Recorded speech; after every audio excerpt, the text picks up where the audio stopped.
압살롬의 반역 계획에 대해서 오늘 우리는 조금 주목해 봐야 하겠습니다. 우리가 3월 9일인가 대선을 치르게 되는데, 그때 우리가 어떤 사람을 정말 뽑아야 되는가 하는 문제와 오늘 말씀이 좀 결부되어 있습니다. 그런데 참 어리석은 게 백성인 것 같아요. 백성. 압살롬의 이 계획이 조금만 더 관심을 가지고 들여다보면 이게 다 잘못됐다라고 하는 것을 금방 눈치챌 수 있는데, 이런 계획들이 차근차근 지금 이렇게 이루어져 가고 있는 것을 보면 인간적으로 이렇게 지혜를 짜내고 악한 마음을 가지고도 그 계획을 이루어낼 수 있는 것을 보면 정말 우리는 영적인 시각을 가지고 통찰력 있게 이런 상황을 내다볼 수 있는 그런 눈이 우리에게 참 필요하겠다 하는 생각을 해볼 수밖에 없습니다. 오늘 말씀에 보면 압살롬이 이게 약 4년에 걸쳐서 이런 일들을 행한 거예요. 첫째는 호위병을 50명을 그 앞에 세웠다 그랬어요. 이것은 이스라엘 군대 체제에서는 있을 수 없는 일이고, 이것은 이방 나라의 그 왕이 자기를 드러내기 위해서, 자기의 위용을 드러내기 위해서 그렇게 포진했던 그런 대열입니다. 어쨌거나 지금 압살롬의 그 의도가 벌써 이렇게 드러나는데 왜 백성들은 그걸 보지 못하는 걸까 하는 그런 생각을 해볼 수 있고요. 두 번째는 성문 길 곁에 서서 사람들을 재판하는 일을 지금 하고 있어요. 본래는 그 성문에서 장로들이 그 송사를 듣고 그리고 재판하는 것이 이스라엘의 자연스러운 모습인데, 왕자가 거기 가서 지금 재판을 하면서 어떤 문제를 가지고 오든지 그 사람에게 다 유리하게 얘기를 해. 다 유리하게 얘기하면서 또 은근히 현 정부의 잘못된 그런 문제들을 얘기해요. 이 재판에 있어서 그 사법 제도가 이렇게 완전히 구성되지 못했어요. 다윗 시대에는. 너의 말을 들어줄 사람 하나 지금 없지 않느냐. 그런 사람을 세워야 되는데, 너의 말을 오늘날로 얘기하면 변호사 같은 그런 사람들, 그런 너희들의 그 안타까운 형편을 들어주는 사람, 그런 사람들도 지금 세우지 아니하고 있다, 이 나라가. 그래서 내가 부득불 이렇게 너희들의 송사를 듣기를 원한다 하는 그런 식으로 정부를 비판하면서 자기가 그 일을 지금 하고 있다. 그래서 나는 정의를 실현하고 싶다. 내가 재판관이 되고 송사나 재판할 일이 있어 내게로 오는 자에게 내가 정의를 베풀기를 원한다. 그렇게 얘기를 하면서 아침 일찍부터 가서 그 일을 하고 있는 거예요.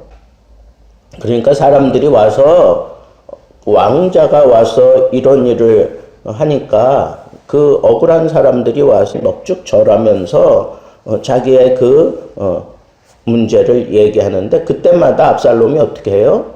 엎드리는 사람들에게 가서 오히려 이렇게 세우면서 그와 키스를 해요.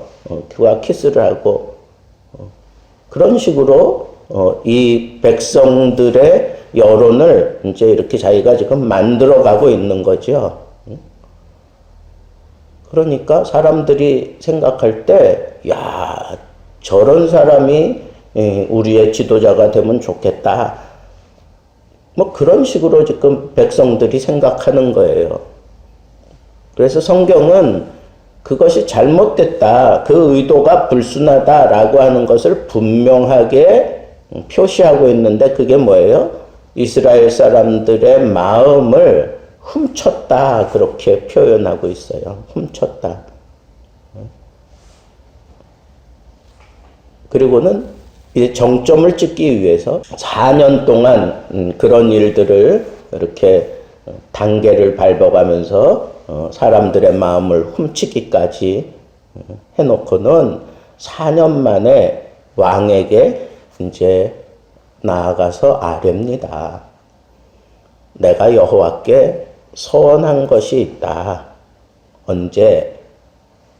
내가 아버지를 피해서 그술 왕에게 가 있을 때 내가 예루살렘으로 돌아가면 내가 반드시 여호와께 섬기리이다. 이건 뭐예요? 여호와께 제사 드리겠다라고 하는 그런 표현이에요. 그러니까 나를 그 헤브론으로 보내주십시오. 여기도 기가 막힌 그런 압살롬의 계략이 들어가 있어요. 헤브론이 어디예요? 거기는 본래 선조들로부터 어떤 특별한 영적인 그런 깨달음이 있었던 그런 지역이고, 이전에 다윗이 그 헤브론에서 7년 반 동안 거기서 왕 노릇을 했잖아요. 그죠? 유대 지파 사람들에게 왕 노릇을 했던 곳이에요. 그러니까 그 헤브론이 그 다윗이 왕 노릇을 했던 그 지역인데, 그때는 거기가 상당히 모든 면에서 뛰어난 그런 도시였죠. 그죠? 무역도 활발했고, 경제도 풍성했고, 그 다음에 사람들이 거기 또 많이 몰려들었고, 뭐 이런, 그러니까 막 그런 신흥 도시처럼 그렇게 자리 잡고 있다가 갑자기 예루살렘으로 천도를 해버리니까 그 사람들 마음속에는 아쉬움이 있을까요? 없을까요? 있죠. 심지어는 불평하고 불만이 있는 그런 사람들이 많이 있었을 것이다 라고 볼 수도 있잖아요. 그러니까 거기를 택한 거예요. 자기가 이제 이스라엘의 왕이다 라고 하는 그런 어떤 뭐라 그래요?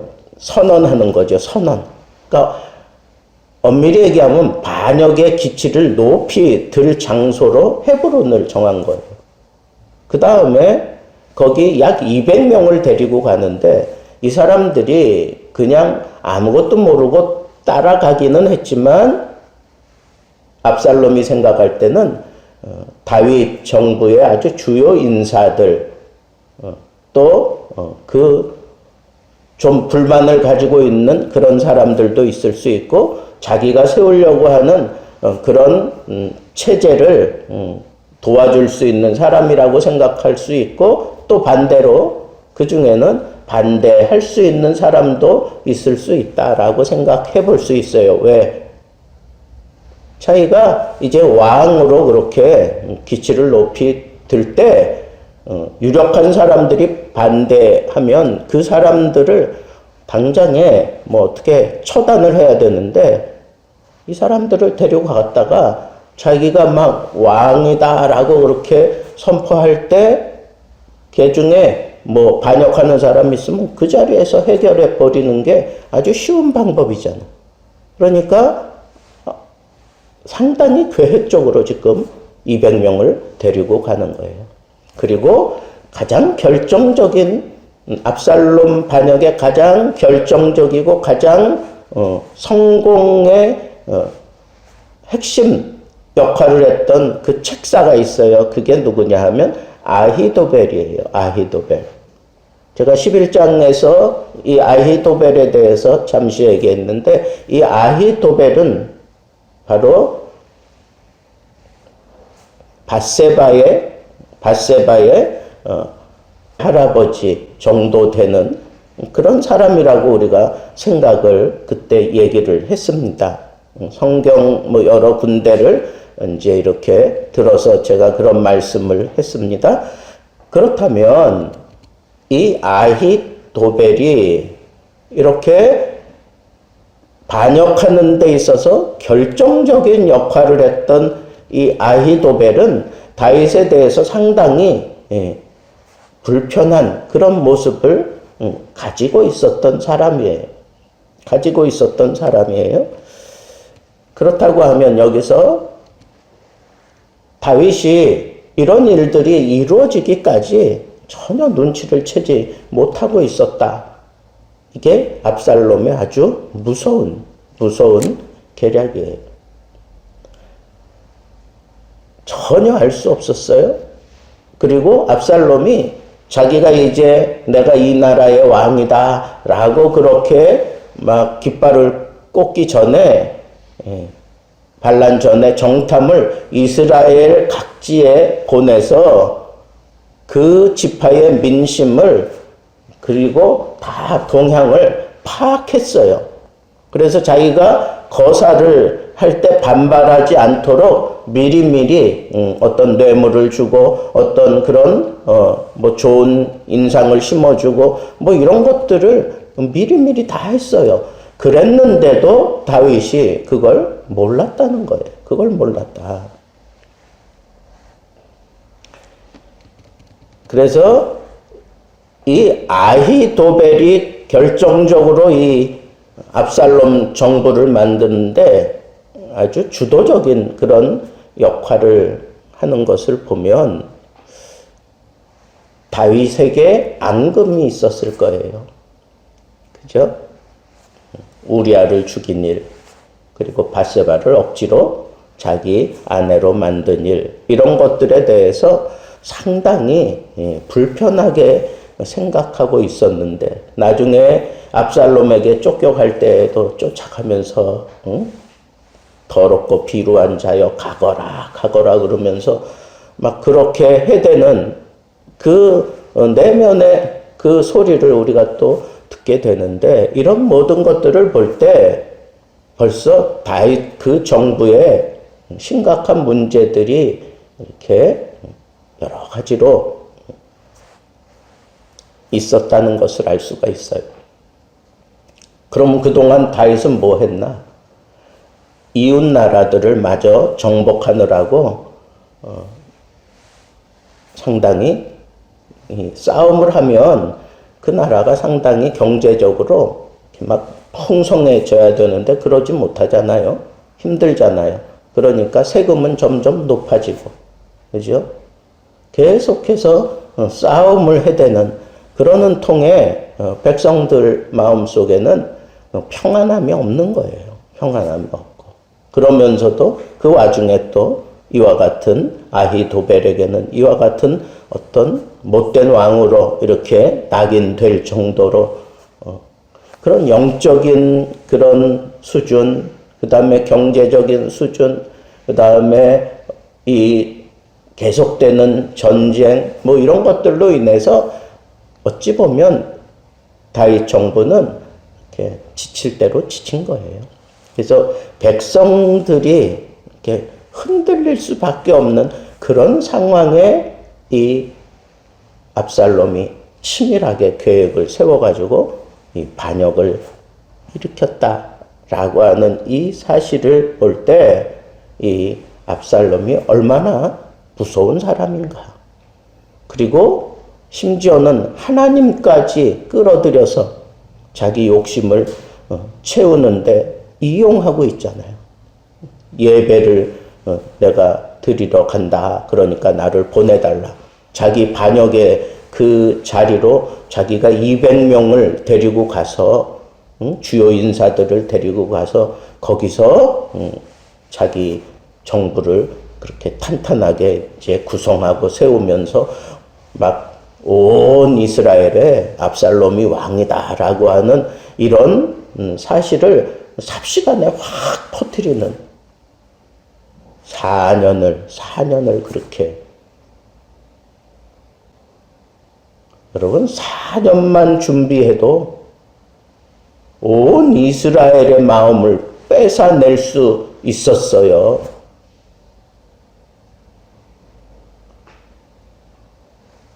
오늘 말씀을 통해서 저는 아주 중요한 깨달음, 내 마음에 확 들어박는 깨달음, 그게 뭐냐? 아니, 악한 마음을 가지고 4년만 꾸준하게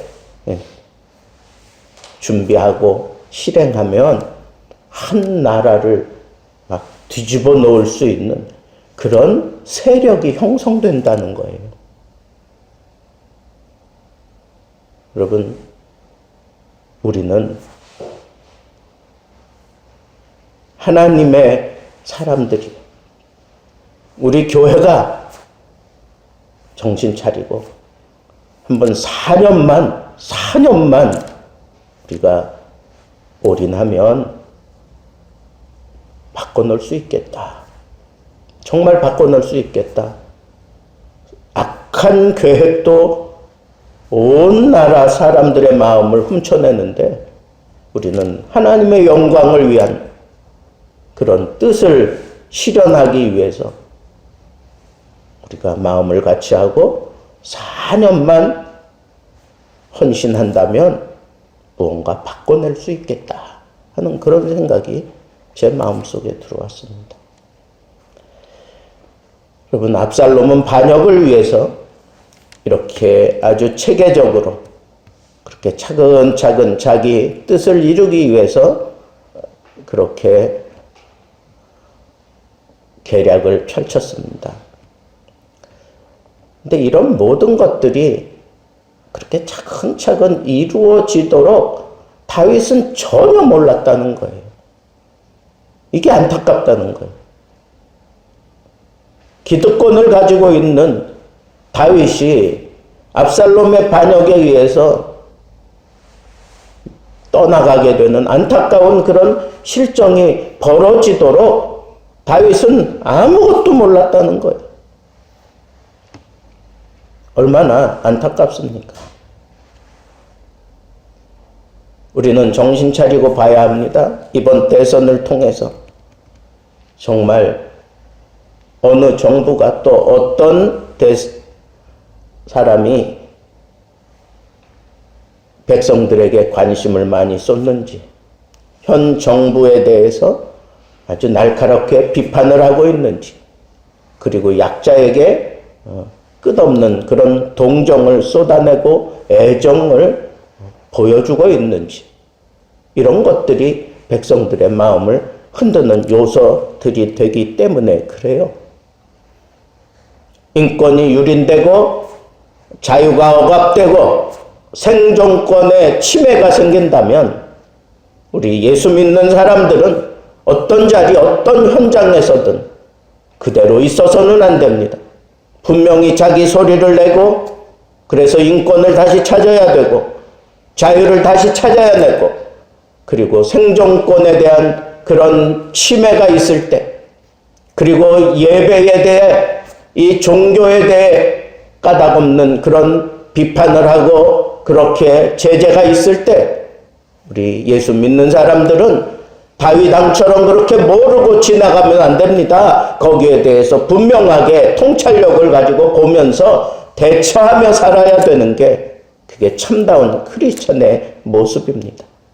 이번 대선을 통해서 우리가 예수 믿는 사람으로서 이 나라, 이 민족을 생각하면서 끊임없이 기도하되 정말 하나님 앞에서 어떤 사람을 세워야 되는지, 어떤 정당을 우리가 선택해야 되는지, 크리스찬으로서 정말 기초적으로 지켜내야 되는 인권과 자유와 생존권의 문제를 분명하게 파악하면서 대처할 줄 아는 그런 지혜로운 하나님의 사람들 되기를 주님의 이름으로 축복합니다.